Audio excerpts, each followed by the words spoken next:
Grabe mga idolo. Vintage Jokic pass para sa open dunk. What's up mga idolo? Welcome back sa channel.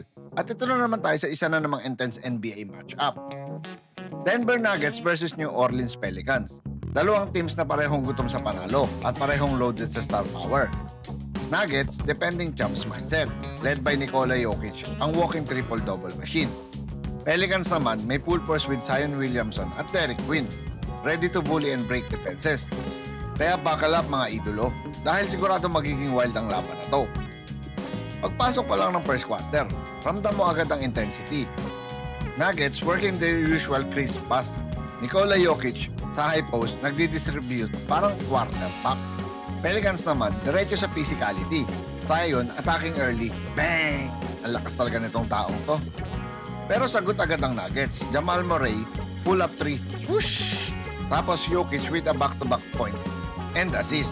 Grabe. Nuggets showing why sila ang isa sa pinaka-organized team sa NBA. Pelicans, though hindi nagpapaawat. Herbert Jones hitting those smooth 3-point shot. Hawkins, quick release shot, pasok. End of first quarter, super close, walang bumibitaw. Second quarter, bench unit na. Pero ang intensity hindi bumababa. Murray pushing the tempo, giving the Nuggets an instant offense. Pero Pelicans also stepping up. Hawkins grabe yung energy. Nangiistorbo sa passing lanes, stealing the ball, nagiging spark plug. Sabay pasa sa gilid sa open man na si Murphy. Zion balik sa court midway through the quarter. At ayun na naman, unstoppable sa paint. Euro step, drop step, bully ball, lahat ginagawa. Pero Nuggets respond with smart basketball. Jokic, hitting cutters, shooters, lahat binibigyan niya ng pagkakataon. Breakdown ng quarter, Nuggets execution. Pelicans naman ay power. Halftime score, dikit na dikit pa rin. Mga idolo, habang break tayo, drop sa comments, sino ang bet nyo? Nuggets o Pelicans? At kung bago ka lang dito, don't forget to like and subscribe para tuloy-tuloy ang basketball content natin araw-araw. Pagpasok ng third quarter, dito na nagiging chess match ang laro. Pelicans adjusting, dinodoble si Jokic sa post. Pero alam ng Nuggets paano pumasa out of pressure. Cam Johnson to Peyton Watson sa corner. Bang! 3! Pelicans try to match. Alvarado with explosive layup, iwan si Jokic. Crowd erupts, ramdam mo yung momentum shift.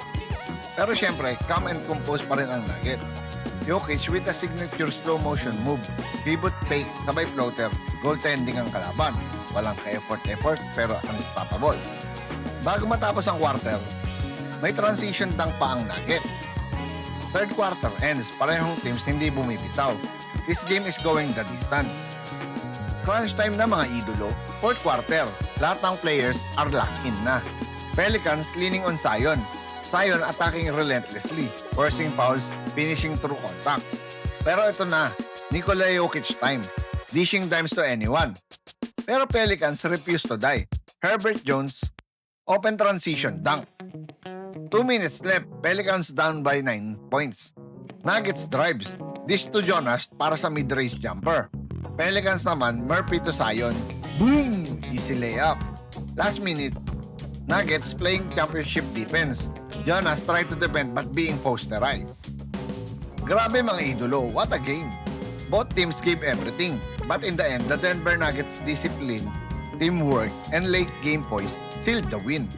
Pero Zion Williamson played like a monster.